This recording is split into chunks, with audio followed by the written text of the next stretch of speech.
sure what they called them, but 12 different districts, and he was the head of one of those, and he was commanded to go shoot this guy, and he found him and told him where to go to hide out, because he was having conscience pangs, you might say, with the things he was learning that were going on. But bottom line, he was part of that machine, the evil machine of Germany. It was despicably wicked. He worked under Joseph Goebbels, who was the minister of propaganda under Hitler. And that's why when I see a news program that is on either side that distorts the truth, it troubles me deeply. And I become upset. And I'm maybe more sensitive to that, maybe more sensitive myself in going to the sites that attempt to uncover the truth. The sites that try to get to the facts. I do that more probably than most people, but I'm troubled by that because it's manipulation. Right. They're trying to manipulate me, and they're trying to manipulate you. I want to see the truth. I want to see the facts, and I know we have different worldviews, but I don't think that should give them the right to deceive. And so that kind of thing. All right. There's a very profound media bias right now in this country. There is. I agree with you completely. I agree with you absolutely. And and I've also, the area that you're talking about, I've seen some who claim to be Christians who pervert the truth as well. I don't know if you're familiar with the name Fred Phelps. Yes. Out of Topeka, he passed away actually this year. Yes, he did. That's exactly right. Well, I pastored about 25 miles north of Topeka, Kansas, and so I was in Topeka frequently. And there was one time I was going to an event down in Topeka, and their protesters were lining the streets. And I did, sometimes I can be stupid bold, and maybe I shouldn't have done this, but I went over and I started talking to one of their protesters, and I said, "Why do you guys do this?" I said, "What?" I was kind of playing dumb too. So what's the message of the Bible about forgiveness? And this guy just, he was, right. He just really angry and condemnatory. There was no good news in what he said. And the message of the gospel is good news. It's good news from first to last. And I had ministered to some who were struggling in that very same area. I actually had a roommate who had been abused when he was in high school. He had been seduced, in a sense, by an adult male, and I was able to care for him and help him through. And he was struggling with tremendous guilt and shame as a result of that experience. And I was able to do that. This was before I was married. I was able to do that with him and other guys as well.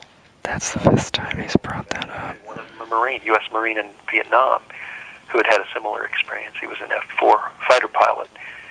And I think that's the good news. The good news is that there can be release from guilt, the guilt of sin. And I would call that sin, but it's in a list in the Scriptures that's right alongside gossip, So it's kind of like, well, I think maybe sometimes we put it on a different level than the Scriptures do. And anyway, you kind of hopefully see where I'm going with this. Right. It's a little interesting that you brought up the military there. In the past 10 years, this is according to the Pentagon, that there's been over 500,000 sexual assaults in our military, predominantly the U.S. Army. Yes, that's exactly right. And the suicides, yes. About guys that were being, there were individuals, these were men, they were actually forcibly taking him and raping him, and the guy was suicidal after that, and that's unfortunate. That's wrong. So yeah, I've seen some of the same stories anyway. I don't know that I've seen the statistics that you cited, but right. You see, I have a very unique experience with that because when I was 17 years old, I wanted to join the United States Army for various reasons, and I kept getting. To make a long story short, I kept getting shuffled around from one sergeant to another. and I never knew who my recruiter was. Every week it was somebody different. And none of these guys would remember who I was. And so I would have to constantly retake the ASVAB. Oh my. I've taken the ASVAB over 6 times. I've passed it 5 times. On the 6th time, which was, I think it was in March of this year, I had a sergeant. His name is, I think, Sergeant Stump or something like that. Rather an unusual name. And he didn't even know who I was. And I said, well, my paperwork should be, in the desk or something over there. He called me back in 10 minutes and he said he was going to get me recruited and everything. And I'm like, if he gets that paperwork taken care of, I'm going to go to Fort Benning or something. And, well, that's not what happened because he looked at it and tore it up. You're kidding. No, I'm not. And he actually admitted to that. In your presence, he did that? Yes.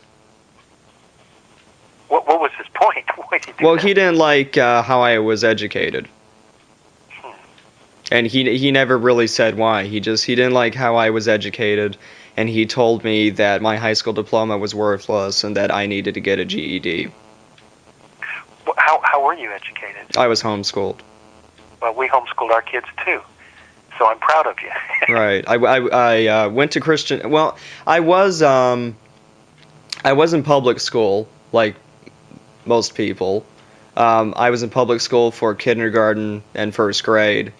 And from then on, I was a part of Christian Liberty Academy. Okay. And they absolutely refused to acknowledge that. And I didn't want to take my government to court so I could serve my country. And so I just totally forgot about it. And I said, this is absolutely ridiculous. And then I started doing my research on the Army, and I'm like, man, why did I ever want to join?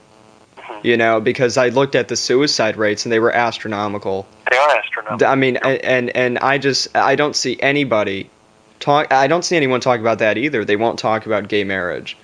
They won't talk about the suicide rates in the Army. There are some very key issues in this country that our media is either one-sided on, or they absolutely refuse to talk about it. You're right. You're absolutely right. And individuals, sir, I've lived in this town for a great deal of my life. And I did live in Chicago for about 6 months, and that's a long story. But I found that I've noticed that people in this town are very I've had people actually tell me that they're afraid of me. And I say, why are you afraid of me? And they said, because you're too smart. Like, I don't know how to talk to you. And I said, well, just be yourself. And they don't know how to do that. They think that's an act. You are very articulate. I mean, that's something that I was thinking throughout our conversation. You're very articulate and intelligent. I mean, that's obvious.